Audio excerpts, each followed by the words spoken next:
উদয় হলো দিনের রবি,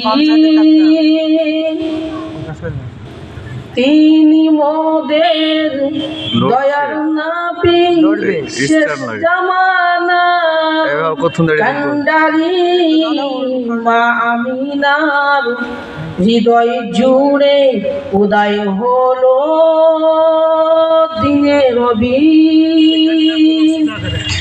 তিনি মোদের দয়ার নবী, শেষ জামানার কান্ডারি। ধরার বুকে বিশ্ব নবী এতিম হয়ে আসিলেন, 6 বছরের ব্যবধানে আম্মা জানকে হারালেন। মা আমিনার হৃদয় জুড়ে উদয় হলো দিনের রবি, তিনি মোদের দয়ার নবী, শেষ জামানার কান্ডারি। আবু তালেবের কাছে থেকে শিশুকাল যে কাটালেন, আদর যত্ন সুহাগ কিছু পাইতেন না জীবনে।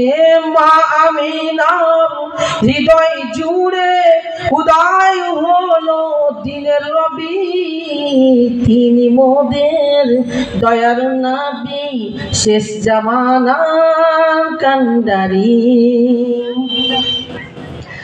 দিনের দাওয়াত পৌঁছাতে গেলেন নবী তায়েফে, তায়েফবাসী হিংসা করে মারল পাথর বদনে।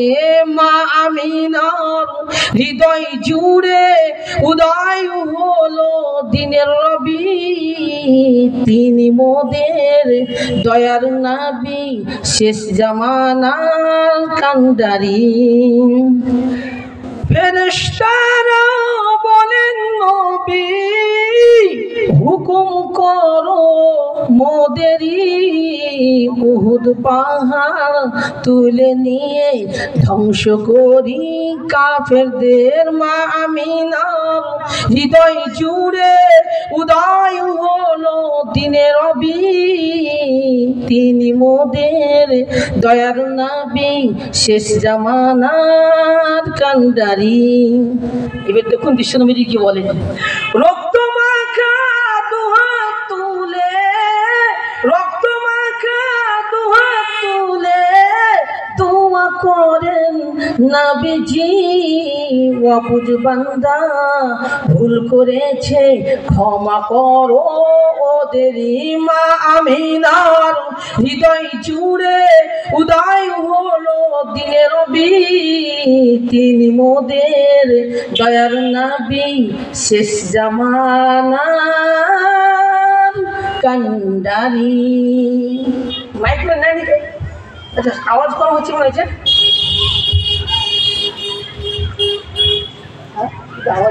মাইকম্যান কোথায় আছেন ভাই, একটু আসুন, আওয়াজ কম হচ্ছে,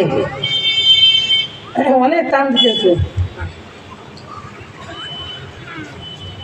সমস্ত আজ আমাদের এই জালসার সর্বপ্রথম সভাপতি সাহেব এবং আমাদের বিজ্ঞাপিত আলিম উলামা এবং আমার সামনে বসে থাকা সকলকে আমার আন্তরিক শুভেচ্ছা সালাম জানাই।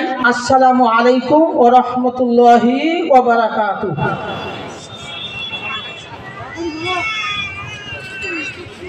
সমস্ত প্রশংসা সেই মহান আল্লাহ দরবারে, যিনি মহিয়ান গরিয়ান সর্বশক্তিমান, যিনি মানব জাতিকে শ্রেষ্ঠতা দিয়ে এই পৃথিবীর বুকে পাঠিয়েছেন। তাই আমরা সকলে একবার শুকরিয়া সহকারে বলি একবার আলহামদুলিল্লাহ।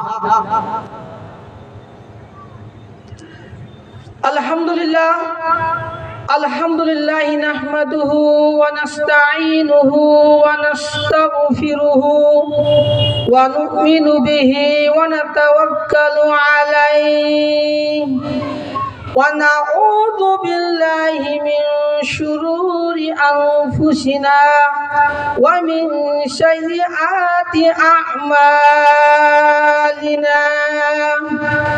من يهده الله فلا مضل له ومن يضلله فلا هادي له وأشهد أن لا إله إلا الله وحده لا شريك له ونشهد أن محمدا عبده ورسوله أعوذ بالله من الشيطان الرجيم بسم الله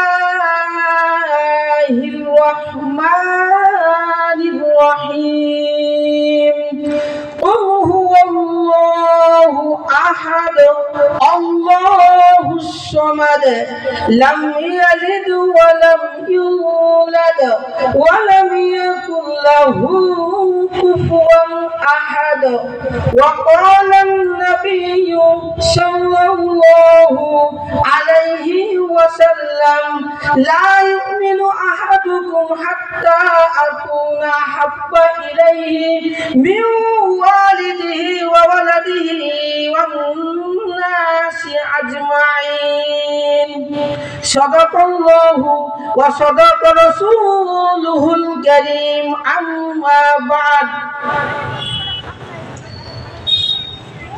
প্রিয় শ্রোতা মণ্ডলী, আজকে আমার আলোচনার বিষয়বস্তু হবে তাওহীদ সম্পর্কে কোরআন ও হাদিস থেকে কিছু গুরুত্বপূর্ণ কথা আলোকপাত করব ইনশাআল্লাহ।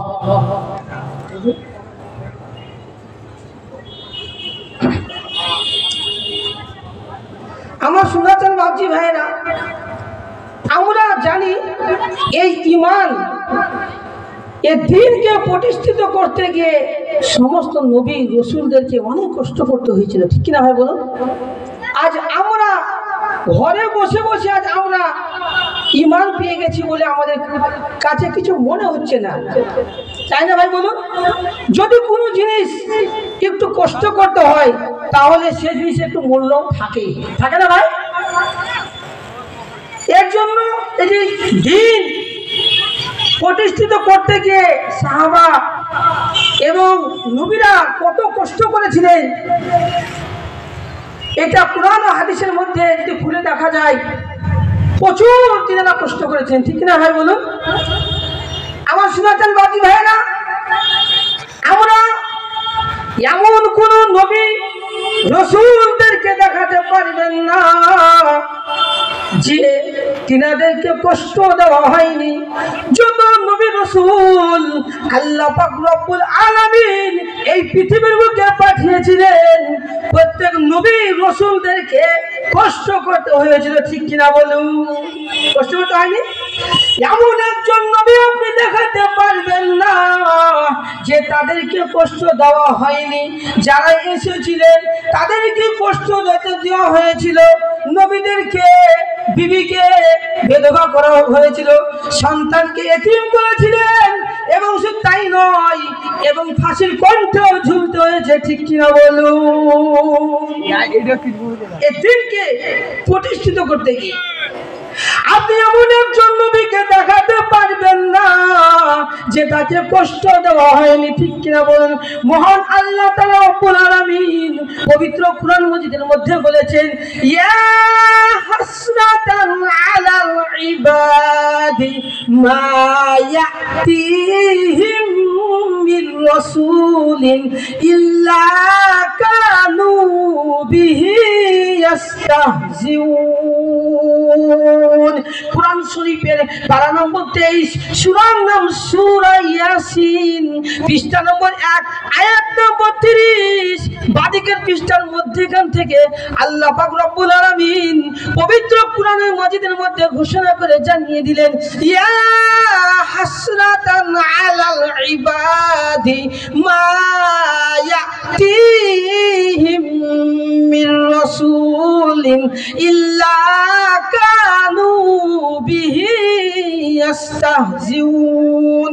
পরিতাপের বিষয়, বান্দার উপরে যে এমন একজন নবী প্রেরণ করে নাই যার উপরে সময় কালির লোকেরা ঠাট্টা করে নাই, বিদ্রোহ করে নাই। যাকে পাঠিয়েছি তার উপর লোকেরা ঠাট্টা করেছে, বিদ্রোহ করেছে, তাকে কষ্ট দিয়েছে। ঠিক কিনা বলুন? কষ্ট দেয়নি? নবীদের মুখে থুতু নিক্ষেপ করা হয়েছিল, নবীদেরকে পাথরের আঘাত সহ্য করতে হয়েছিল, নবীদেরকে বাইকট করা হয়েছিল, নবীদেরকে হিজরত করতে হয়েছিল। তাদের অপরাধ কি ছিল? তাদের কোনো অপরাধ ছিল না, একটাই অপরাধ ছিল, লা ইলাহা ইল্লাল্লাহ, এক আল্লাহকে মেনে নাও, তোমরা সাফল্য হয়ে যাবে। ঠিক কিনা বলুন? এই একটা অপরাধ। ওদের কাছে একটাই অপরাধ ছিল, লা ইলাহা ইল্লাল্লাহ। কি ভাই, বুঝতে পারছেন না? আমার শোনাচ্ছেন বাবজি ভাইরা, নবীরা মিথ্যা কথা বলতে পারে, নবীরা খারাপ কথা বলতে পারে, নবীরা আলতু ফালতু কথা বলতে পারে, নবীদের মতো কেউ হতে পারবে না। ঠিক কিনা বলুন? কি হতে পারবে? তাই মহান আল্লাহ রাব্বুল আলামিন আমাদের বিশ্বনবী মুহাম্মদুর রাসূলুল্লাহ সাল্লাল্লাহু আলাইহি ওয়াসাল্লাম ব্যাপারে পবিত্র কুরআন মাজিদের মধ্যে বলেছেন, ওয়া ইন্নাকা লাআলা খুলুকিন আযীম। কুরআন শরীফের পারা নম্বর 29, সূরার নাম সূরা কালাম, পৃষ্ঠা নম্বর 3, আয়াত নম্বর 4, বাদিকের পৃষ্ঠার নিচে থেকে একটি লাইনের উপরে আল্লাহ পাক রব্বুল আলামিন পবিত্র কুরআন মাজিদের মধ্যে নকল করে জানিয়ে দিলেন, ওয়া ইন্নাকা লাআলা খুলুকিন আযীম। ওহে নবী, আপনাকে সুমহান চরিত্র দিয়ে আমি পাঠিয়েছি, অনুপম চরিত্র দিয়ে আপনাকে পাঠিয়েছি। ঠিক কিনা বলুন? আমরা বলি না কি এই লোকটার আখলাক খুব ভালো, এর স্বভাব চরিত্র খুব ভালো, তাই বলি না আমরা তার চরিত্র দিয়ে ভালো হয়। এই যে আখলাক, এই আখলাকটা 3 ভাগে ভাগ করা আছে, মানে আখলাকের জমা, খুলুকের জমা কি ভাই? আখলাক। তো খুলুককে 3 ভাগে ভাগ করা আছে, একটা হলো খুলুকে হাসান, একটা খুলুকে কারীম, একটা খুলুকে আজিম। খুলুকে আজিম, খুলুকে হাসান, খুলুকে কারীম আর খুলুকে আজিম। তাহলে খুলুকের বহুবচন আখলাক। তো আমার বিশ্বনবী মুহাম্মদ রাসূলুল্লাহ সাল্লাল্লাহু আলাইহি ওয়াসাল্লাম খুলুকে হাসান, আপনাকে কেউ গালি দিল, আপনি তাকে গালি দিলেন, সমান সমান। এটা কি ভাই? এটা কি খুলুকে হাসান? আমার নবী খুলুকে হাসান ছিল? বলুন ভাই, খুলুকে হাসান ছিলেন না, কি ছিলেন? তো খুলুকে কারীম। খুলুকে কারীম কাকে বলে? আপনাকে কেউ গালি দিল, আপনি চুপ থাকলেন, কিচ্ছু বললেন না, এটা হলো খুলুকে কারীম। তাহলে আমার নবী খুলুকে কারীমও ছিলেন না, খুলুকে হাসানও ছিলেন না, খুলুকে কারীমও ছিলেন না, কি ছিলেন? খুলুকে আযীম। আমার নবীকে কেউ যদি গালি দিত তাহলে আমার নবী তাকে মাফ করে দিয়ে বুকে টেনে নিত। ঠিক কিনা বলুন? তা আমার নবী খুলুকে আযীম ছিলেন। তো আযীম শব্দ যেন তোমার জায়গায় ব্যবহার করা হয় না, ওয়াহুয়া আল্লাহর নামে, ওয়াহুয়া আলিমুল আযীম, যে আল্লাহর নামে আযীম ব্যবহার করা হয়, আর মহান বড় বড় খবরের নামে আযীম ব্যবহার করা হয়, যেন তোমার জায়গায় আযীম ব্যবহার করা হয় না। তাই আমার নবীর আখলাক সে খুলুকে আযীম। তাহলে খুলুকে আযীম যে থাকে, তাহলে আমার নবীর চরিত্র আগে কারো ছিল না, নবীজির আসার আগে কারো ছিল না, আর কিয়ামত পর্যন্ত হবে না। লেখা আছে কোরআনে, মানে মুসলমানে। ঠিক কিনা ভাই বলুন? আমার শোনাচ্ছেন বাবজি ভাইরা, তো আমার নবীরা নিষ্পাপ ছিলেন, নবীদের কোনো গুনাহ ছিলেন না, ছিলেন ভাই? কোনো গুনাহ ছিলেন না। আল্লাহ তাআলা রব্বুল আলামিন সব মাফ করে দিয়েছেন। আল্লাহ তাআলা পবিত্র কোরআনে এটা বলেছেন, লিয়াগফির লাকাল্লাহু মা তাকদ্দামা মিন যামবিকা ওয়া মা তাআখার। ওহে নবী, আমি আল্লাহ পাক রব্বুল আলামিন আপনার আগের গুনাহ এবং পরের গুনাহ, অতীত ভবিষ্যতের গুনাহ আমি মাফ করে দিয়েছি। মাফ করেছেন আল্লাহ আগের পরের গুনাহ। তাই চিন্তা ভাবনা করুন, আমরা আজ গুনার মধ্যে আমরা পড়ে আছি, গুনার মধ্যে ডুবে আছি, তাও আমরা আল্লাহ তাআলা রব্বুল আলামিনকে আমরা স্মরণ করতে পারি না, তওবা করতে পারি না। আমার বিশ্বনবী মুহাম্মদ রাসূলুল্লাহ সাল্লাল্লাহু আলাইহি ওয়াসাল্লামের আল্লাহ পাক রব্বুল আলামিন আগের গুনাহ পরের গুনাহ মাফ করে দিয়েছেন, তবুও দিনে 70 বার ইস্তেগফার করতেন। ঠিক কিনা বলুন? ইস্তেগফার আমরা পড়ি ভাই, একজন হাত তুলে বলুন তো কি আমরা পড়ি দিনে 70 বার? মাশাআল্লাহ, আমাদের একটা মাওলানা সাহেব মাশাআল্লাহ হাত তুলেছেন, দিনে পড়েন। আল্লাহ কবুল করুন। আমরা সকলকে পড়তে হবে ভাই, আমরা গুনাহগার, আমরা গুনার মধ্যে ডুবে আছি, হাত তুলে উঠানোর মতো আমাদের কেউ নাই, শুধু একমাত্র ভাই কি তওবা। আমরা তওবা করব। আমার সুন্নাতের বাপজি ভাইরা, আমরা গুনাহগার, আমার বাপ মা 14 গোষ্ঠী গুনাহগার, ঠিক কিনা বলুন? আমরা গুনাহগার, গুনাহগার, গুনাহগারের বংশে গুনাহগার, আমরা গুনায় ডুবছি, তবুও কিন্তু আমরা তওবা করার সৌভাগ্য হয় না, ঠিক কিনা বলুন?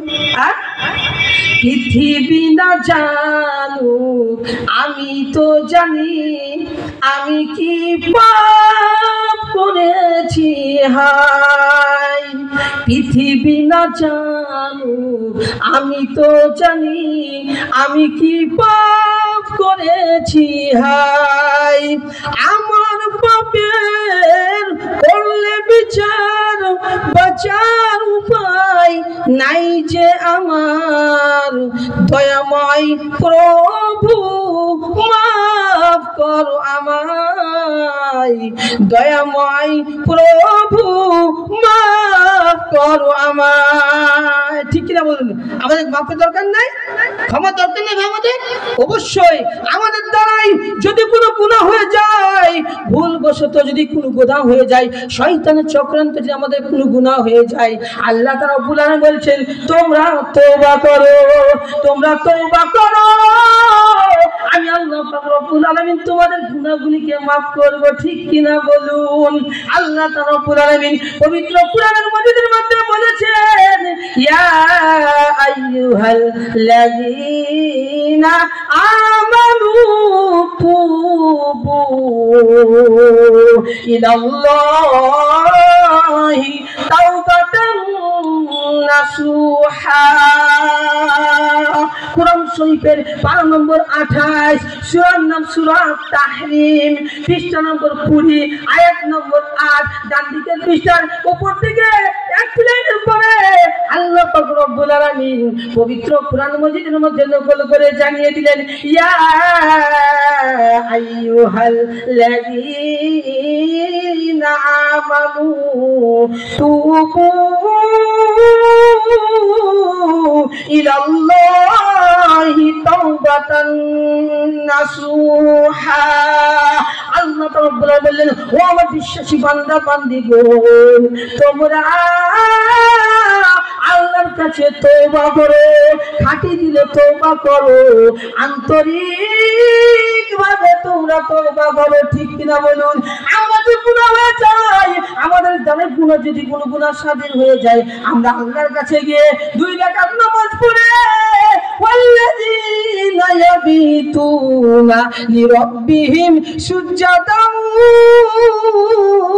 ওয়া কিয়ামা, আল্লাহর কাছে রাতে জাগরণ করে আমরা লম্বা লম্বা কিরাত করব, লম্বা লম্বা রুকু করব, তারপরে আমরা লম্বা লম্বা সাজদা করার পর আমরা আল্লাহর কাছে দুটো হাত খাড়া তুলে চাইবো, ঠিক কিনা বলুন?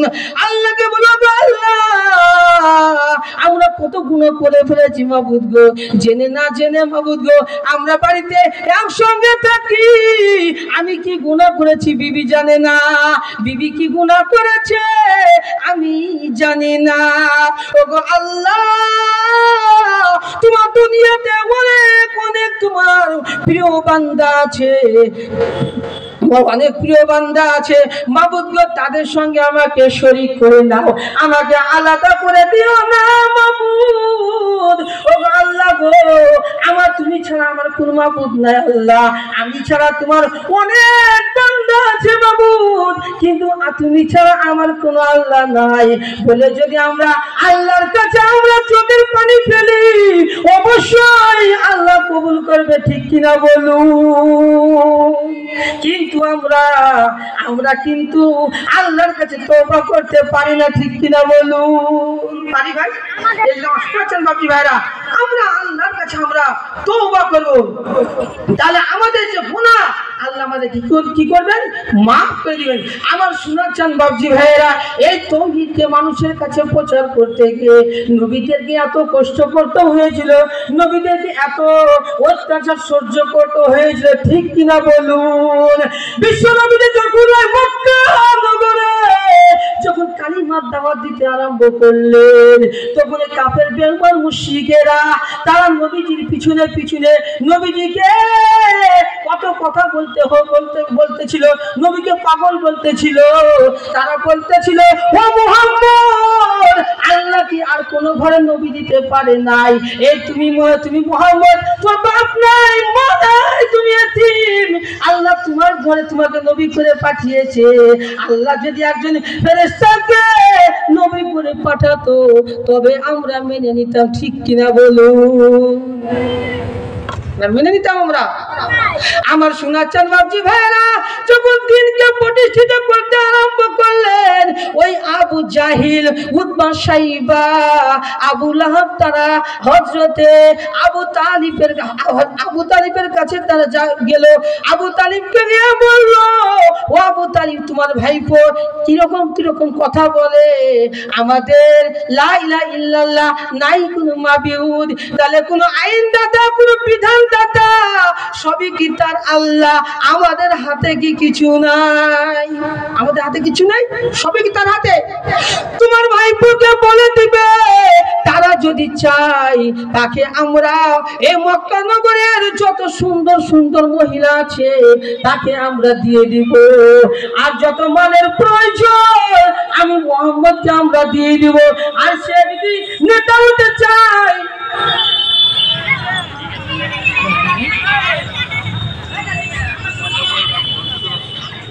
আর যদি তারা নেতা হতে চাই, আমরা তাকে নেতা করব। তারা যেন কালিমার দাওয়াতটা ছেড়ে দেয়। কালিমার দাওয়াতটা নিয়ে তারা কি করে ভাই ছেড়ে দেয়। তারপরে যখন বিশ্বনবীজি যখন আসলেন, বিশ্বনবীজিকে জিজ্ঞাসা করা হলো, ও হাতিজা, তুমি মানুষের সামনে কিরকম কথা বলো, কিরকম তুমি কথা বলে তারা রেগে যায়, তোমার কথায় তারা কষ্ট পায়। বিশ্বনবীজি বললেন, আমি একটাই কথা বলি, লা ইলাহা ইল্লাল্লাহ, এক আল্লাহ ছাড়া কোনো উপাস্য নাই, এই কথাটাই বলি। তখন আবু তালেব বলল, ও মুহাম্মদ, তারা বলেছে ওই বিশেষ মক্কা নগরের যত সুন্দর সুন্দর মহিলা আছে তোমাকে দেওয়া হবে, তোমাকে মাল টাকা পয়সা দেওয়া হবে, এবং তোমাকে নেতা যদি হতে চাও তোমাকে নেতাও করা হবে, তোমাকে ছেড়ে দিতে হবে কালিমার দাওয়াত। বিশ্বনবীজি বললেন, ও আমার চাচা, এগুলো তো দেওয়া সম্ভব, তারা যদি আকাশের চন্দ্রকে যদি আমার বাম হাতে দিয়ে দেয়, সূর্যকে যদি তারা আমার ডান হাতে দিয়ে দেয়, এটা খুব কঠিন, তাও যদি আমার হাতে দিয়ে দেয় তবু আমি আমার কালিমার দাওয়াত ছাড়বো না, ঠিক কিনা বলুন? নবীর লোক খুব বেশি ছিল নাকি? দু চারটা লোক, দু চারটা মানুষ, আবু বকর সিদ্দিক, উমর ফারুক, সে দু চারটা মানুষ ছিল নবীর সাথে। চিন্তা ভাবনা করুন, আল্লাহর পাওয়ার। কার পাওয়ার ভাই? আল্লাহর পাওয়ার। এই যেমন শোনাচ্ছেন বাবজি ভাইয়েরা, বিশ্ব নবীজি কোনো কথা তিনি বলতেন না, ওহীর দ্বারাই ওহী প্রাপ্ত না হওয়া পর্যন্ত তিনি কোনো কথা বলতেন না। বলতেন ভাই, আল্লাহ তাআলা রব্বুল আলামিন পবিত্র কোরআন মাজিদের মধ্যে বলেছেন, ওয়া মা ইয়ানতিকু আনিল হাওয়া ইন হুয়া ইল্লা ওয়াহয়ুহা। আমার নবী বিশ্বনবী মুহাম্মদ রাসূলুল্লাহ সাল্লাল্লাহু আলাইহি সাল্লাম কোনো কথা মন মস্তিষ্ক বলতেন না, কোনো কথা বানিয়ে বলতেন না। আমার নবী ওহী প্রাপ্ত হয়ে ওহীর মধ্যে পথ প্রদর্শন হয়ে তিনি বলতেন, ঠিক কিনা বলুন?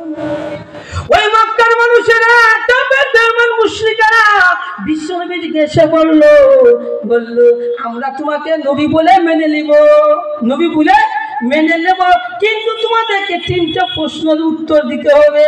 কটা প্রশ্ন? উত্তর তিনটে। তারা মদিনায় গিয়েছিল, মদিনায় যে তাওরাত, ওই তাওরাত থেকে তারা ওদের আলেমের কাছে জেনে এসে এই তিনটা প্রশ্নটা করলো। নবী খুব খুশি, কিন্তু নবী তিনটা প্রশ্নের উত্তর দিয়ে দেবো, তার সব মুসলমান হয়ে যাবে, একবার খুশি নবীজি। তো তারা প্রশ্ন করলো, এই তিনটে প্রশ্ন করলো। তার মধ্যে প্রথম প্রশ্ন কি হলো, মা হুয়ার রূহ, ও নবী বলো বলো রূহ কাকে বলে? রূহ যদি আমাদের মধ্যে থাকে, আমরা নড়াচড়া করতে পারি, আমরা কথা বলতে পারি, আমরা চলাফেরা করতে পারি, ঠিক কিনা বলুন? রূহ যদি আমাদের কাছ থেকে চলে যায়, আমরা নড়াচড়া করতে পারি না, আমরা কথা বলতে পারি না, আমাদের শরীরটাই বেকার, ঠিক কিনা বলুন? আর দ্বিতীয় প্রশ্ন হলো, মানহুম আসহাবুল কাহাফ, ও নবী তুমি বলো আসহাবে কাহাফের ব্যাপারে তুমি কিছু বলো, তারা কে, তার সম্পর্কে কিছু বলো। তারপর তৃতীয় প্রশ্ন হলো, মান হুয়া যুলকারনাইন, ও নবী তুমি বলো বলো যুলকারনাইনের ব্যাপারে তুমি কিছু বলো, যুলকারনাইনের ব্যাপারে কিছু বলো। নবীজি চুপ থেকে গেলেন, নবীজি বলতে পারলেন না। নবীজি বললেন, গদান উজিবাকুম, আমি আগামীকাল বলবো, আগামীকাল আমি বলবো। দ্বিতীয় দিন তারা আবার আসলো, আসার পর আবার জিজ্ঞাসা করলো, ওহে নবী বলেন বলেন ওই তিনটি কথার উত্তর দেন।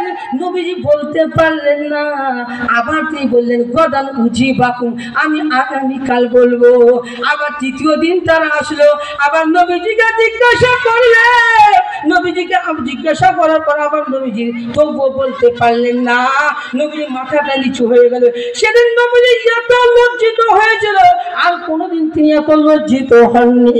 কিন্তু তিনি ওই প্রশ্নের উত্তর দিতে পারে না। কোরআনে আগেই তো বলেছে, আমার নবী মন মস্তিষ্ক কোনো কথা বলেন না, মন ঘরে মনকে মন তবে কোনো কথা বানিয়ে বলেন না, যেটা বলেন ওই প্রাপ্ত হয়ে তিনি বলেন, ঠিক কিনা বলুন? তাহলে নবী বানিয়ে কোনো কথা বলতে পারবে? বলেছেন বানিয়ে তো বলতে পারতেন নবীজি, কিন্তু আমার নবীজি বানিয়ে কোনো কথা বলেন না। আজ আমাদের কবিদের মধ্যে দেখা যায়, উপমহাদেশের কবিদের মধ্যে দেখা যায় তাদের কথাই মিল থাকে না। তাই তো কি বলুন? এক কবি বলে, কি বলে, মানুষ পেট ঠিক তো মানুষ ঠিক, ঠিক কিনা বলুন? আর এক কবি বলে, মানুষের জৈন শক্তি ঠিক তো সব ঠিক। আর এক ধর্মে মানুষ তো মানুষই নয়, মানুষ তো বানর, মানুষ তো বানর। কিন্তু আমাদের নবীদের মধ্যে কোন নবী বলেছেন কি আল্লাহ এক, আল্লাহ নাই? কোন নবী বলেছেন কি কবর আযাব হবে না? কোন নবী বলেছেন কি কিয়ামত হবে না? বলেছেন ভাই? কোন নবী বলেননি। কিন্তু নবীদের কথা সব এক। কথাটা আসে কোথা থেকে? একটা হেডকোয়ার্টার আল্লাহর কাছ থেকে। কার কাছ থেকে ভাই? আল্লাহর কাছ থেকে একটা হেডকোয়ার্টার। তো নবী বিশ্ব নবীজি সেদিন এত তিনি লজ্জিত হয়ে গেলেন, আমার নবী কোনোদিন এত লজ্জিত হয় নাই।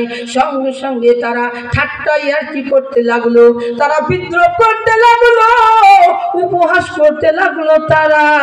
তারপরে বিশ্ব নবী মুহাম্মদ রাসূলুল্লাহ সাল্লাল্লাহু আলাইহি ওয়াসাল্লামের কাছে আল্লাহ তাআলা রব্বুল আলামিন ওহী জানিয়ে দিলেন।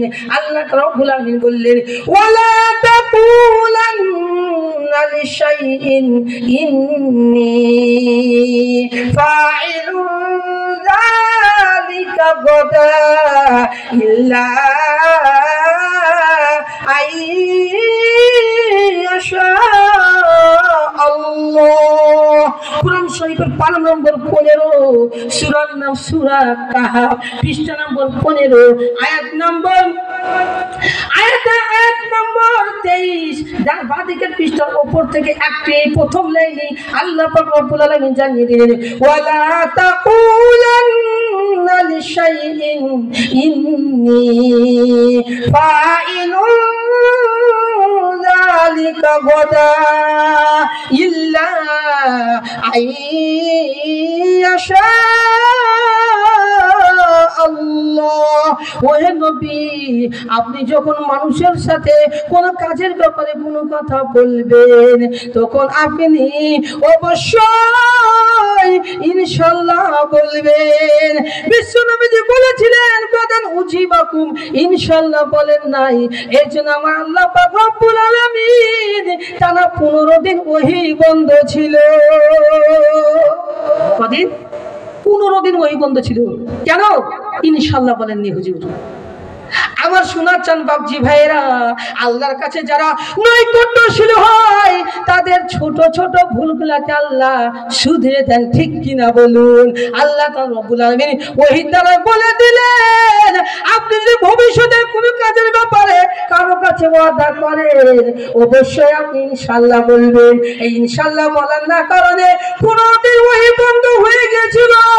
তারপরে আল্লাহর হাবিব বিশ্বনবী বললেন, ও কাফেরেরা, আসো আসো, আমি তোমাদেরকে প্রশ্নের উত্তর বলে দিচ্ছি। আল্লাহর হাবিব, আল্লাহর ফেরেশতা জিবরাইল এসে সঙ্গে সঙ্গে বলে দিলেন, ও হাবিব আপনি বলুন, মা হুয়ার রূহ কাকে বলে? আল্লাহ তাআলা বলে দিলেন, ওয়া ইয়াসআলুনাকা আনির রূহ কুলির রূহু মিন আমরি রাব্বি ওয়া মা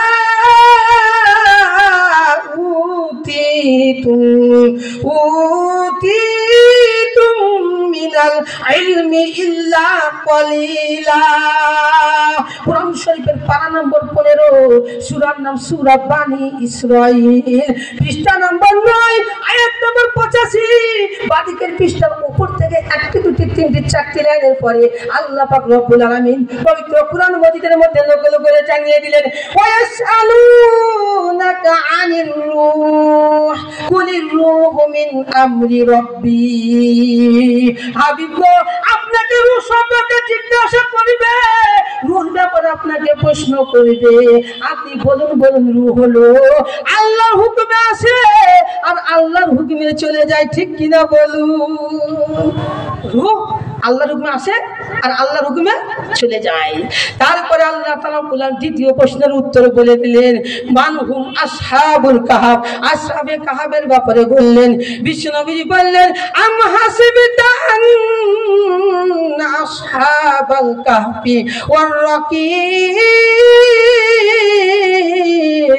কানু মিন আয়াতিনা আজাবা। কোরআন শরীফের পারা নম্বর 15, সূরার নাম সূরা কাহাফ, পৃষ্ঠা নম্বর 12, আয়াত নম্বর 6। ডান দিকের পৃষ্ঠার নিচে থেকে 1 2 3 লাইনের উপরে আল্লাহ পাক রব্বুল আলামিন জানিয়ে দিলেন, আম হাসিবতা আন্না আসহাবাল কাহফি ওয়ার রাকিম কানু মিন আয়াতিনা আজাবা। আল্লাহ রব্বুল আলামিন বললেন, এই আসহাবে কাহফ হলো তারা যারা আল্লাহর ভয়ে তারা গুহাবাসী হয়ে গিয়েছিল, গুহার মধ্যে প্রবেশ করেছিল, তারা ঘুমিয়ে গিয়েছিল। 309 বছর পর আল্লাহ পাক রব্বুল আলামিন তাদেরকে জীবিত করেছিল, তাদেরকে জাগিয়েছিল। তারা হলো আসহাবে কাহফ। তৃতীয় নম্বর প্রশ্ন হলো, মান হুয়া যুলকারনাইন। যুলকারনাইন কে ছিল? বিশ্বনবী মুহাম্মদ রাসূলুল্লাহ সাল্লাল্লাহু আলাইহি ওয়াসাল্লামকে এটাও জানিয়ে দিলেন, ওয়া ইয়াসআলুনাকা আন যিল কারনাইন কুল সাআতুলু আলাইকুম মিনহু যিকরা। কোরআন শরীফের পারা নম্বর 16, সূরার নাম সূরা কাহাফ, পৃষ্ঠা নম্বর 1, আয়াত নম্বর 83। বাদিকের পৃষ্ঠার শেষ লাইনে আল্লাহ পাক রব্বুল আলামিন জানিয়ে দিলেন, ওয়া ইয়াসআলুনাকা আন যিল কারনাইন কুল সাআতুলু আলাইকুম মিনহু যিকরা। আল্লাহ তাআলা বললেন, ওই যুলকারনাইনের ব্যাপারে বলুন, সে এমন একজন ব্যক্তি ছিলেন যে সারা বিশ্বকে তিনি শাসন করেছিলেন। তার শাসনে কোনো রকমের ঘাটতি ছিল না, কোনো রকমের কমি ছিল না। সেই হলো যুলকারনাইন। দেখলেন ভাই, আমার নবীজি মন গোড়া কোনো কথা বলতেন না, আল্লাহর ওহী হতেন তারপরে বলতেন। আমার শোনাচ্ছেন বাপজি ভাইরা, তাহলে আপনার চিন্তা ভাবনা করুন, এই দিনকে প্রচার করতে গিয়ে নবীজিকে এত কষ্ট করতে হয়েছিল। আমার নবীজি আবু তালিবের ইন্তিকালের পরে বিশ্বনবীজি ওই তায়েফবাসীতে গিয়েছিলেন। তায়েফবাসীরা নবীজিকে বুঝতে পারলো না, নবীজিকে চিনতে পারলো না, তার নবীজিকে কষ্ট দিতে আরম্ভ করলো। ওই ছোট ছোট বাচ্চাদেরকে বলল, এই পাগলটাকে মার, এই মুহাম্মদকে মার। তারা মারতে মারতে আমার নবীজি পুরো শরীরের মধ্যে ক্ষত বিক্ষত হয়ে রক্ত বইতে আরম্ভ করলো। আমার নবীজি জমিনের মধ্যে লুটিয়ে পড়ে গেলেন। ওইদিকে যায়েদ বিন হারিসা বিশ্বনবী মুহাম্মদ রাসূলুল্লাহ সাল্লাল্লাহু আলাইহি ওয়াসাল্লামকে বুকে জড়িয়ে ধরে নিলেন। তারপরে ওই নাখলা নামক স্থানে বিশ্বনবীজি অবস্থানরত ছিলেন, সেখানে তিনি আরাম করলেন। আমার নবীজি তাহাজ্জুদের নামাজ পড়লেন। ফজরের নামাজ যখন বিশ্বনবীজি পড়লেন, সেইখানে একটা জিন জাতির জিনের দলেরা তারাও সেখানে অবস্থান করেছিল। আমার বিশ্বনবীজি মনটা খুব খারাপ। আমার নবীজি ফজরের কেরাত করতে আরম্ভ করলেন, আয়াতুল সূরা জিন পড়তে আরম্ভ করলেন। তখন তারা ফাকালু ইন্না সামি'না কুরআনান আজাবা। ওই জিনেরা বলতে লাগলো, জিনের একটি দল, তারা কুরআন শরীফকে শ্রবণ করেছিল। তারা বলতে লাগলো, আমরা এমন একটা কোরআন, বিস্ময়কর কোরআন আমরা শুনলাম, এমন একটা কালাম আমরা শুনলাম, জীবনে কোনোদিন শুনিনি। ঠিক কিনা বলুন? ওই আবু জেহেল, আবু লাহাব, উতবা, শাইবা তারা মানা করতো কি মুহাম্মদের কালাম তোরা শুনবি না, মুহাম্মদের কথা তোরা শুনবি না। তারা রাত্রে লুকিয়ে লুকিয়ে তারা মসজিদ নববীতে শুনতো। ঠিক কিনা বলুন? এত মধু। তাই আমার বিশ্বনবীজি কুরআন এত মধুর শুনে পড়তেন। কুরআনের মধ্যে একটা মুজিজা, বিশ্বনবীজিকে প্রায় 4000 মুজিজা দিয়েছিলেন। তার মধ্যে সবচেয়ে বড় মুজিজা হলো কুরআন। কি ভাই? কুরআন সবথেকে বড় মুজিজা। তো কুরআন যে শুনতো সে তার দিল নরম হয়ে যেত। আল্লাহু আকবার। তাই আমার বিশ্বনবীজি বললেন, আল্লাহ ও নবী, ওই তায়েফবাসী তারা মুসলমান হলো না তো কি হয়েছে? ওই জিন জাতির এত হলো, তুমি এবার একটু খুশি হও। আমার নবীজি যখন একটু দুঃখ প্রকাশ করতেন, মনটা যখন খারাপ হতেন, আমার আল্লাহ নবীজিকে খুশি করতেন। ঠিক কিনা বলুন? খুশি করতেন। তারা হলো না, তায়েফবাসী হলো না তো কি হয়েছে? তারা তো জিনের একটা দল তো হলো। তারা গিয়ে তাদের মধ্যে আবার দিনকে প্রচার করতে লাগলো। দিনকে প্রচার করতে তারা শুরু করলো। আমার শুনেছেন বাবজি ভাইরা, এ দিন সব তাওহীদ এমনি এমনি আসেনি ভাই। এ দিন আসতে অনেক মানুষকে কষ্ট স্বীকার করতে হয়েছে। বলুন, হযরত মুসা আলাইহিস সালাতু ওয়াস সালামকে ফিরাউনের অত্যাচার সহ্য করতে হয়েছিল। ঠিক কিনা বলুন? সহ্য করতে হয়নি? সহ্য করতে হয়েছিল। মুসা আলাইহিস সালাতু ওয়াস সালামকে আল্লাহ পাক রব্বুল আলামিন দুটো অস্ত্র দিয়েছিলেন। কয়টা অস্ত্র ভাই? দুটো অস্ত্র দিয়েছিলেন। তার মধ্যে দুটো মুজিজা দিয়েছে। একটা হলো লাঠি, আর একটা হলো তিনি যদি বগলের মধ্যে হাত ভরে বের করতেন তো সূর্য নাই উজ্জ্বল চমকাতো। ঠিক কিনা বলুন? হযরত মুসা আলাইহিস সালাতু ওয়াস সালামকে কত অত্যাচার সহ্য করতে হয়েছিল। হযরত মুসা আলাইহিস সালাতু ওয়াস সালাম যখন দিনের দাওয়াত দিতে ফিরাউনের কাছে যখন আসলো, আল্লাহ তাআলা রব্বুল আলামিন বললেন, প্রথম মুজিজা দেওয়া হলো, ওয়ামা তিলকা বিয়ামিনিকা ইয়া মুসা, ক্বালা হিয়া আসাই আতাওয়াক্কাউ আলাইহা ওয়া আহুশু বিহা আলা গনামি ওয়ালিয়া ফিহা মাআরিবু উখরা, ক্বালা আলকিহা ইয়া মুসা ফাআলকাহা ফাইযা হিয়া হাইয়াতুন তাসআ, ক্বালা খুযহা ওয়ালা তাখাফ সানুঈদুহা সিরাতাহাল উলা। কুরআন শরীফের পারা নম্বর 16, সূরার নাম সূরা তাহা, পৃষ্ঠা নম্বর 12, আয়াত নম্বর 17 থেকে 21 পর্যন্ত। ডান দিকের পৃষ্ঠার উপর থেকে একটি দুটি তিনটি লাইনের পরে আল্লাহ পাক রব্বুল আলামিন পরিষ্কার জানিয়ে দিলেন, ওয়ামা তিলকা বিয়ামিনিকা ইয়া মূসা, ও মূসা তোমার ডান হাতে ওটা কি? মূসা আলাইহিস সালাতু ওয়াস সালাম বললেন, ও আল্লাহ এটা হলো আমার লাঠি, এর দ্বারা আমি ভর দিয়ে বসি এবং আমার ছাগলের দলের জন্য বৃক্ষপত্র গাছের পাতা ঝরিয়ে ঝরিয়ে দিই, এর দ্বারা আমার আরো কাজ হয়, অনেক কিছু আমি কাজ করি। আল্লাহ বললেন, ও মূসা ওই লাঠিটা নিক্ষেপ করো।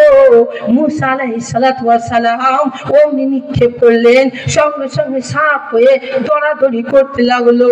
তখন হযরতে মূসা আলাইহিস সালাতু ওয়াস সালাম ভয়ে কাঁপতে আরম্ভ করলেন। আমার শুনছেন বাপজি ভাইরা, আমাদের মধ্যে যদি একটা সাপ চলে আসে আমরা ভয় করব কি করব না বলুন? ভয় করব না ভাই? যদি আমরা বড় পণ্ডিত হই ভয় করব না? না কাটু কানা, আমাদের হাওড়া জেলায় বলা হয়, আমি হাওড়া জেলায় থাকি, কানা মেটালি সাপ, কানা মেটালি সাপ। আর আমাদের দিকে কি বলে? ধুর সাপ বা ভেন্টে সাপ, এই যে পানিতে থাকে। তো ওই সাপও যে আপনার কাছে প্রথম আসে, আজকে আসে, তো আপনি ভয় করে উঠবেন, করবেন না ভাই? আরে কি ব্যাপার, আরে ভেন্টে রে, একে মারবে না, এ কামড়ায় না, তাই তো নাকি? তুই প্রথম ভয় করবেন। দেখেন মূসা আলাইহিস সালাতু ওয়াস সালামের সামনে যখন বড় আজদা সাপ হয়ে গেল, সঙ্গে সঙ্গে ভয় কাঁপতে আরম্ভ করলেন। আল্লাহ বলেন, কলা খুযহা, ও মূসা লা তাখাফ, তুমি ধরো ধরো, তুমি ভয় করো না। আল্লাহ বলছে ধরো, তাহলে নবীকে তো ধরতে হবে, ঠিক কিনা বলুন? আল্লাহর আদেশ নবীদেরকে মানতে হবে। সঙ্গে সঙ্গে আল্লাহ বলেন, ও মূসা তুমি ধরো, পূর্বের নাই আমি তাকে আবার লাঠিতে পরিণত করে দেব। সঙ্গে সঙ্গে যখন ধরলেন লাঠিতে পরিণত হয়ে গেল। তারপর আল্লাহ বললেন, ও মূসা ইযহাব ইলা ফিরআউনা ইন্নাহু তাগা, ও মূসা তুই যাও যাও যাও, ওই অত্যাচারী ফেরাউনের কাছে ঈমানের দাওয়াত দিতে তুমি চলে যাও। যাও অত্যাচারী ফেরাউনের কাছে দাওয়াতে চলে যাও। হযরত মূসা আলাইহিস সালাতু ওয়াস সালাম তার সাথী সঙ্গীকে নিয়ে, নিজের ভাই হারুন আলাইহিস সালাতু ওয়াস সালামকে নিয়ে তিনি চলে গেলেন। তারপরে যখন তারা দেখলো ফেরাউন, ফেরাউন কি বলল শুনুন। ওয়া ক্বালা ফিরআউন ইয়া আইয়ুহাল মালাউ মা আলিমতু লাকুম মিন ইলাহিন গায়রি। ফেরাউন তার পরিবারদেরকে, তার পরিবার বর্গদেরকে, তার অনুসারীদেরকে বলতে লাগলো, আমার জানা নাই যে আমি ব্যতীত তোমাদের কোন প্রভু আছে, তোমাদের কোন আল্লাহ আছে। আমি হচ্ছে বড় আল্লাহ তোমাদের থেকে, আমি সবচাইতে বড় আল্লাহ, তোমাদের বড় প্রভু, আমার উপর দিয়ে কোনো প্রভু না, ঠিক কিনা বলুন? হযরত মূসা আলাইহিস সালাতু ওয়াস সালাম যখন চলে গেলেন, দাওয়াত দিতে যখন চলে গেলেন, ফেরাউন বলতে লাগলো, মূসা তুমি তো নমক হারাম, তুমি তো আমার বাড়িতে লালিত পালিত হয়েছো, আমার একটা কীর্তিকে তুমি মেরে পালিয়ে গেছো, ঠিক কিনা বলো? আর তুমি আজ আমার বিরোধিতা করতেছো, তুমি আর বিরোধিতা করতেছো। তোমার আল্লাহকে, তোমার আল্লাহর পরিচয় তুমি দাও। আমার শোনাচ্ছেন বাপজি ভাইয়েরা, আমি যে আল্লাহর পরিচয় এখন দিই, হাজার হাজার পৃষ্ঠা লেখা হবে, হাজার হাজার বই লেখা হবে, সকাল হয়ে যাবে, কিন্তু আপনাদেরকে আল্লাহর পরিচয় দিতে পারা যাবে না, ঠিক কিনা বলুন? হযরত মূসা আলাইহিস সালাতু ওয়াস সালাম বললেন, ক্বালা রাব্বুনাল্লাযী আ'তা কুল্লা শাইইন খালকাহু সুম্মা হাদা। হযরত মূসা আলাইহিস সালাতু ওয়াস সালাম এত সুন্দর উত্তর দিলেন যে একটা কথাতেই উত্তর দেওয়া হয়ে গেল। আমার প্রভু হলেন তিনি যিনি সমস্ত বস্তুকে তার যোগ্য অনুযায়ী আকৃতি দান করেন এবং মানুষকে সঠিক পথে প্রদর্শন করে, ঠিক কিনা বলুন? বলুন। আল্লাহ আমাদেরকে সঠিক রাস্তায় প্রদর্শন করেন। এই কথা যখন বলে দিলেন মুসা আলাইহিস সালাতু ওয়াস সালাম, তখন তারা কিন্তু মেনে নিতে পারলো না, ফেরাউন মেনে নিতে পারলো না। আমার শোনাচ্ছেন বাবজি ভাইয়েরা, তারপরে অনেক আরো ঘটনা আছে, অনেক সময় লাগবে, হালকা সময় আমি আর 5 মিনিট বলে দেবো। হ্যাঁ, অনেক সময় আছে, কথা বলতে চাচ্ছি না আমি। তারপরে মুসা আলাইহিস সালাতু ওয়াস সালামকে বলা হলো, তোমার অস্ত্র কি বলো। মুসা আলাইহিস সালামের দুটো অস্ত্র আল্লাহ দিয়েছিলেন, একটা হলো লাঠি আর একটা হলো হাত। বগলে পড়লে হাতটা বের করে সূর্য নাই ঝলঝল করতো, ঠিক কিনা বলুন। তারপরে ওই ফেরাউনের অনেক জাদুঘর ছিল। ফেরাউন বলতে লাগলো, এটা তো তোমার জাদু, এটা তোমার মুজিজা নাই। তারপরে সমস্ত মানুষকে একত্রিত করা হলো। তারপরে তারা দরিয়াকারে তারা ছাড়তে শুরু করলো। ভুলকি মানে না ভাই, ভুলকি জাদু মানে ভুলকি, চোখে ভুলকি লেগে যায়। দরিয়াকারে তারা ফেলতে লাগলো। আর মুসা আলাইহিস সালাতু ওয়াস সালাম লাঠি ফেললেন, সঙ্গে সঙ্গে লাঠি সাপ হয়ে তাদের সমস্ত সাপগুলিকে গ্রাস করে নিল, সব খেয়ে নিল। ওই জাদুঘর সাজদায় পড়ে গেল। সাজদায় পড়ে আল্লাহর উপরে ঈমান আনলো আর বলল, আমরা মুসা আর হারুনের রবের উপরে আমরা ঈমান আনলাম। ফেরাউন বলল, আমার কথা তোমরা মানোনি, আমার কথা অমান্য করে তোমরা হারুনের আল্লাহর উপরে ঈমান এনেছো। তোমাদের হাত কাটা হবে, পা কাটা হবে, তোমাদের সুলিতে চড়া হবে, ফাঁসি দেওয়া হবে। যারা ফেরাউন হয় তারা জেলের ভয় দেখে, ঠিক কিনা বলুন। যারা ফেরাউনের চাচাতো ভাই হয় তারা জেলের ভয় দেখে, জেল দেবো, ফাঁসি দেবো। তারপরে আল্লাহ তাআলা রব্বুল আলামিন বললেন, ও মুসা, তুমি রাত্রে রাত্রে পালিয়ে যাও, যারা তোমাকে অনুসরণ করে তুমি রাত্রে পালিয়ে যাও, কেন ফেরাউন তোমাদের পিছু করবে। ও যে মুসা আলাইহিস সালাতু ওয়াস সালাম তিনি পালিয়ে গেলেন, রাতে রাতে তিনি পালিয়ে যাচ্ছেন ওই লোহিত সাগর, আমরা বলি নীল নদ, তাই নাকি ভাই? শুনেন আপনারা, নীল নদ। ওটা নীল নদ না, ওটা হলো কি সাগর। কোরআনে এসেছে বাহার শব্দ এসেছে, আর নাহরুন শব্দ এসেছে। নাহরুন মানে নদী, আর বাহরুন মানে কি সমুদ্র, বুঝতে ভাই? তো লোহিত সাগর, ওই লোহিত সাগরের কাছে পৌঁছে গেলেন।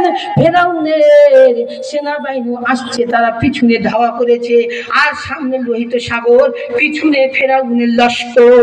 তারা মুসা আলাইহিস সালাতু ওয়াস সালামের অনুসারীরা বলতে লাগলো, আমরা পাকড়াও হয়ে যাব, আমরা ধরা পড়ে যাব।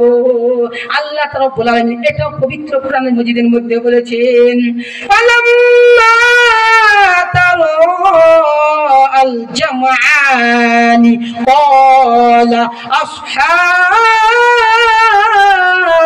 মুসা ইন্না লামুদরাকুন ক্বালা কাল্লা ইন্না মাইয়া রাব্বি সায়াহদিন। কোরআন শরীফের পারা নম্বর 19, সূরার নাম সূরা আশ-শুআরা, পৃষ্ঠা নম্বর 8, আয়াত নম্বর 61, 62, 63। ডান দিকের পৃষ্ঠা নিচে থেকে একটি লাইনের উপরে আল্লাহ পাক রব্বুল আলামিন পবিত্র কোরআন মাজিদের মধ্যে নকল করে জানিয়ে দিলেন, ফালাম্মা তারা আল জামআনি ক্বালা আসহাবু মুসা। হযরত মুসা আলাইহিস সালাতু ওয়াস সালামের সাথী সঙ্গীরা তারা যখন একে অপরকে যখন দেখতে পেল, তারা বলাবলি করতে লাগলো, আমরা ধরা পড়ে গেলাম, আমরা পাকড়াও হয়ে গেলাম।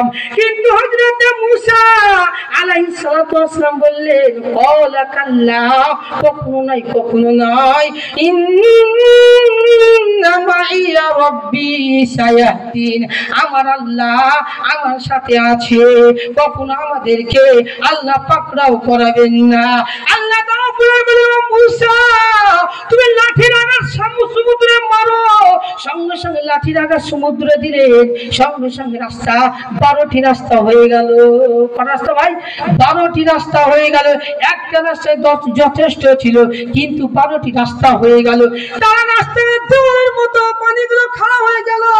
আর মুসা আলাইহিস সালাতু ওয়াস সালামের দল সব চলতে লাগলো, পার লোহিত সাগর পার হয়ে চলে গেলেন। তারপরে ওই ফেরাউন পিছনে আস্তে আস্তে সে বলতে লাগলো এই রাস্তাটা আমার জন্য হয়েছে। রাজি আছে, তারা দলবলকে বলতে লাগলো এই রাস্তাটা আমার জন্য হয়েছে, চলো। তারাও ঢুকে গেল, সাথে ফেরাউনও ঢুকে গেল। যখন তারা মধ্যখানে পৌঁছালো, আল্লাহ বলেন ফায়াকুন, তুমি হয়ে যাও, মিলে যাও। সাগর সঙ্গে সঙ্গে মিলে গেল, আর তার পানির মধ্যে তার ডুবতে আরম্ভ করলো, চুবড়ান খেতে তারা আরম্ভ করলো। তখন তখন ফেরাউন কি বলে শুনুন, ক্বালা আমানতু আন্নাহু লা ইলাহা ইল্লাল্লাযী আমানাত বিহি বানু ইসরাঈলা ওয়া আনা মিনাল মুসলিমিন। আনা ওয়াকাদ আসাইতা ক্বাবলু ওয়া কুনতা মিনাল মুফসিদিন ফাল ইয়াওমা নুনাজ্জিকা বিবাদানিকা লিতাকুনা লিমান খালফাকা আয়া। কুরআন শরীফের পারা নম্বর 12, সূরার নাম সূরা ইউনূস, পৃষ্ঠা নম্বর 18, আয়াত নম্বর 91, 92, 93। ডান দিকের পৃষ্ঠার উপর থেকে 3-4 লাইনে পড়ে আল্লাহ পাক রব্বুল আলামিন পবিত্র কুরআন মজিদের মধ্যে নকল করে জানিয়ে দিলেন, ক্বালা আমানতু আন্নাহু লা ইলাহা ইল্লাল্লাহ। ফেরাউন বলতে লাগলো, ও আল্লাহ, আমি তোমার উপর বিশ্বাস স্থাপন করলাম, তুমি আমার আল্লাহ। এবং বনু ইসরাঈলের আল্লাহর উপরে, মুসার হারুনের আল্লাহর উপরে আমি ঈমান আনলাম। এবার কাজী বনু ইসরাঈলকে যেমন ভাবে তুমি পার করে দিলে, আমাকেও পার করে দাও। ও আল্লাহ, তুমি আমাকে চুবড়াচ্ছ কেন, তুমি আমাকে ডুবাচ্ছ কেন? আমি তো তোমার আনুগত্যকারী হয়ে গেছি। ওয়ানা মিনাল মুসলিমিন, আমি মুসলমান হয়ে গেছি। আল্লাহ বললেন এখন তুমি মুসলমান হয়েছো, ইতিপূর্বে তুমি নাফরমানি করেছো আমার। যারা ইসলাম গ্রহণ করেছে, যারা কালিমা পড়েছে, তাদের হাত কেটেছো, পা কেটেছো, তাদেরকে তুমি ছুরিতে জড়িয়েছো। এখন তুমি আমার উপর ঈমান আনছো, আমি তোমার ঈমান আমি কবুল করব না। শুধু তাই নয়, ফালিয়াউমা নুনাজ্জিকা বিবাদানি। ও ফিরাউন, আমি তোর লাশটাকে শুকটি মাছ বানিয়ে রাখবো। তোর লাশটা কোনো পানিতে খাবে না, পোকা কীট পতঙ্গতে খাবে না, কাদাই খাবে না। তোর লাশটাকে আমি শুকটি মাছের মতো রেখে দেব। কাল কিয়ামত পর্যন্ত যত ফেরাউন আসবে, ফেরাউনের চাচাতো ভাই আসবে, ফেরাউনের আসবে, তারা তোকে দেখে স্মরণ করবে তোর ইতিহাস। আমার শোনাচ্ছেন বাবজি ভাইরা, তাহলে চিন্তা ভাবনা করুন। অনেক টাইম হয়ে গেছে, আমরা শেষ করলে আমাদের মুফতি সাহেব, মুফতি গোলাম মুস্তফা সাহেব চলে এসছেন। এবার আপনারা ওনার কাছে শুনবেন। আমার বাইনের মধ্যে যে কোনো ভুল ত্রুটি থাকে আপনারা অবশ্যই ক্ষমা করবেন। আর আমি গ্রামেরই ছেলে, আমি হাওড়া জেলা তকনা মাদ্রাসা ফাইজুল উলুমে শিক্ষকতা করি প্রায় 2 বছর ধরে। আজকে এসেছি বা চলে যাবো, 10টা ট্রেনে চলে যাব। তো আপনারা দোয়া করবেন, আপনার নেক দর বরকতায় মজলিস করছি, আরও দোয়া করবেন। এ বলে আমার সংক্ষিপ্ত বক্তব্য ইতি বললাম। ওমা আলাইনা ইল্লাল বালাগ। আসসালামু আলাইকুম ওয়া রাহমাতুল্লাহি ওয়া বারাকাতুহু। আলহামদুলিল্লাহ।